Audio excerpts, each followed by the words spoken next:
There is a kind of betrayal that doesn't arrive with lies, cheating, or broken promises. It arrives quietly, and by the time you see it, your entire life has already changed. Maybe the person who betrayed you wasn't someone you loved. Maybe it was you. Imagine waking up one morning and realizing that the dreams you once had no longer belong to you. The laughter inside you has grown silent. The things that once made your heart race now feel distant, like memories from another person's life. And then a terrifying question appears. When did I become someone I never wanted to be? No one can answer it, because the betrayal happened slowly. A little compromise here, a little silence there. One moment you ignored your intuition. One moment you stayed where you should have left. One moment you chose acceptance over truth. And years later, you discover that the deepest wounds are not always caused by enemies. Sometimes they are caused by the tiny ways we abandoned ourselves. Carl Jung once said, "The privilege of a lifetime is to become who you truly are." But what if your greatest tragedy is that you never noticed the moment you stopped becoming yourself? Tonight, we're going to uncover the betrayal you never saw coming, the one that changed your life forever. Part 1. The day you stopped listening to yourself. There's a strange pain in knowing that your heart tried to protect you long before your mind understood the danger. You have felt it before. The relationship that looked perfect on the outside, but something inside you felt heavy. The job everyone admired, but every morning you woke up exhausted. The friendship where you smiled while secretly feeling invisible. Your soul whispered, but you didn't listen. Because we are taught from childhood to trust everyone except ourselves. We seek approval, we chase belonging, we fear disappointing people. And slowly, we commit our first act of self-betrayal. We silence our intuition. Imagine a sailor ignoring the lighthouse because the storm doesn't look dangerous yet. Eventually, the rocks appear. Eventually, the ship breaks. The tragedy wasn't the storm. The tragedy was ignoring the warning. Many people spend years blaming others for their suffering, never realizing that deep inside, they knew something was wrong all along. The philosopher Nietzsche wrote, "No price is too high to pay for the privilege of owning yourself." Owning yourself means trusting that quiet voice, because intuition doesn't scream, it whispers. And every time you ignore it, you teach yourself a dangerous lesson. My truth doesn't matter. That lesson changes everything. It changes the people you attract, the opportunities you accept, the life you build. The betrayal wasn't one moment. It was thousands of tiny moments where you abandoned your own wisdom. And every abandoned truth leaves a scar. Part 2. The betrayal of becoming who others wanted. There is an invisible prison many people never escape. Its walls are made of expectations. Your parents wanted something.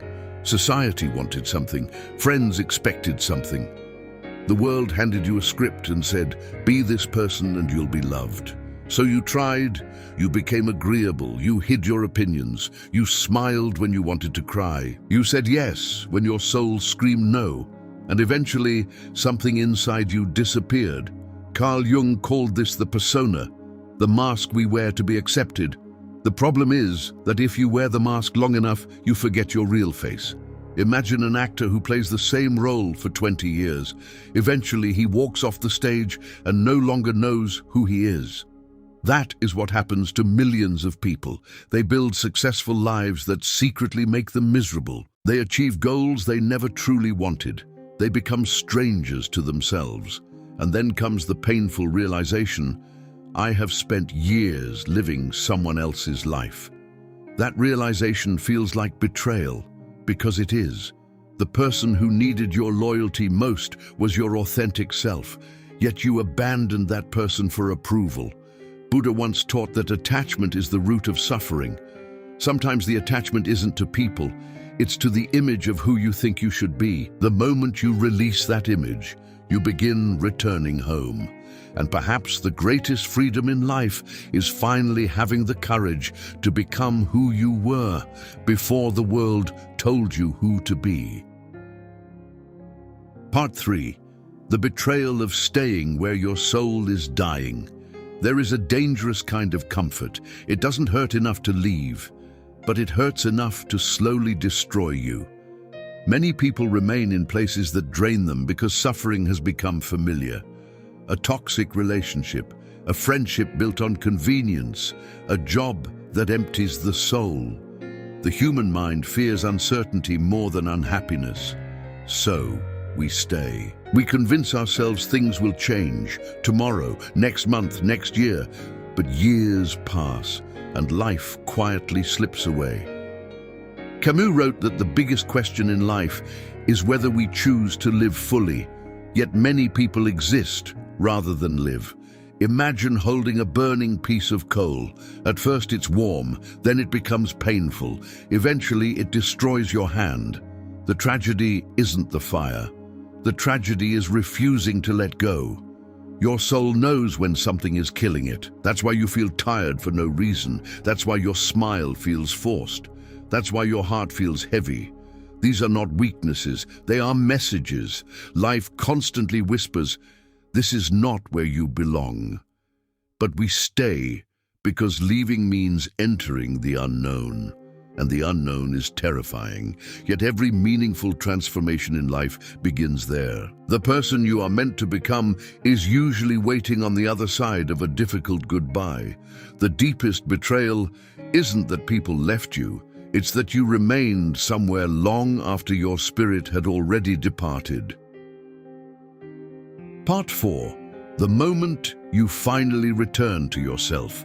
There comes a moment in every person's life when they can no longer pretend.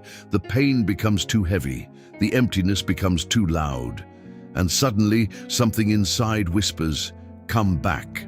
Come back to your dreams. Come back to your truth. Come back to yourself." This is the beginning of rebirth.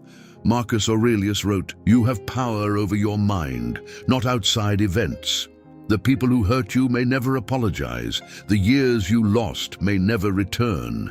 But your power has never been in changing the past. Your power is in choosing yourself now. Perhaps forgiveness isn't about excusing others. Perhaps forgiveness means forgiving yourself for the ways you abandoned your own soul, because you did the best you could with the awareness you had. And now you know.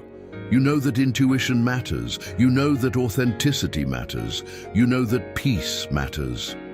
The betrayal that changed your life can become the lesson that saves it. The scars become wisdom. The pain becomes direction. The ending becomes a beginning.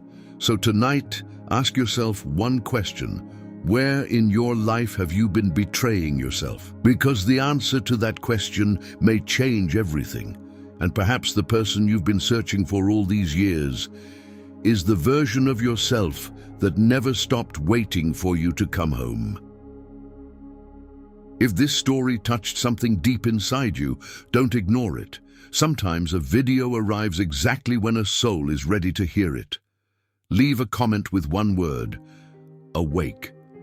Because healing begins the moment we finally notice the betrayal and decide never to abandon ourselves again.